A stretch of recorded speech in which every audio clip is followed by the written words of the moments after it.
Neat 2025 ఫలితాల్లో పశ్చిమ గోదావరి జిల్లా శశివేలువెన్ను విద్యార్థులు సత్తా సాటారు. వివిధ కేటగిరీలో ఆల్ ఇండియా ర్యాంకులు సాధించిన విద్యార్థులకు అభినందన కార్యక్రమం నిర్వహించారు. జాతీయ రాష్ట్ర స్థాయిలో అత్యుత్తమ ర్యాంకులు సాధించిన విద్యార్థులను శశి విద్యా సంస్థల మేనేజ్మెంట్ ఘనంగా సత్కరించింది. ఆల్ ఇండియా 100 లోపు 4, 500 లోపు 11 మంది, 1000 లోపు 16 మంది, 5000 లోపు 41 మంది, 10,000 లోపు 84 మంది ర్యాంకులు సాధించారని ఆ సంస్థల చైర్మన్ కె భానుప్రకాష్ వెల్లడించారు. ఉత్తమ ర్యాంకుల సాధనకు కృషి చేసిన విద్యార్థులు, అధ్యాపక బృందాన్ని శశి విద్యా సంస్థల వైస్ చైర్మన్ లక్ష్మీ సుప్రియ అభినందించారు.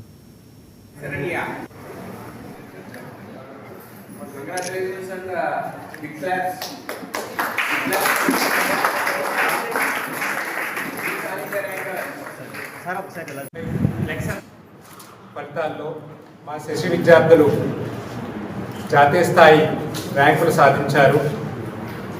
వివిధ కేటగిరీల్లో మా విద్యార్థులు K Bhanuprakash all India 25th rank, K Mohit Sriram all India 42nd rank, S Sasi Govardhan all India 50th rank, Y Sricharan all India 60th rank సాధించారు.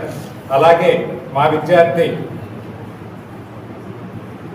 కె మోహిత్ శ్రీరామ్ రాష్ట్ర స్థాయి 2వ ర్యాంక్ సాధించాడు. నీట్ 2025 రాష్ట్ర స్థాయి 2వ ర్యాంక్ సాధించాడు.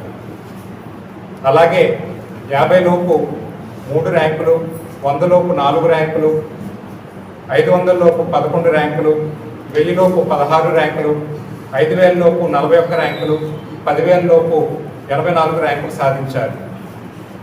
ఈ అద్భుత ఫలితాలు సాధించిన మా శశి మా శశి విద్యార్థులకు, వారిని ప్రోత్సహించిన తల్లిదండ్రులకు, అలాగే మా అధ్యాపక బృందానికి ధన్యవాదాలు. మాది చాగల్ గ్రామం. నేను శశి విద్యా సంస్థల్లో నా 3వ తరగతి చదువుతున్నాను. అండ్ నాకు ఇప్పుడు ఏపీ ఎఫ్సెట్లో స్టేట్ 9th ర్యాంక్ వచ్చింది. అండ్ నీట్ QC 2025లో state 2nd rank and all India 56th rank వచ్చింది. నాకు ఈ ర్యాంక్ రావడానికి కారణం మా పేరెంట్స్ అండ్ మా టీచర్స్ అండ్ శశి మేనేజ్మెంట్ యొక్క సపోర్ట్. నాకు ఈ ర్యాంక్ వచ్చినందుకు చాలా హ్యాపీగా ఉంది. అండ్ నేను ఇలాగే ఫ్యూచర్లో ఎయిమ్స్ కాలేజ్లో MBBS మంచి కార్డియాలజిస్ట్ అవుతాను. మహారాష్ట్ర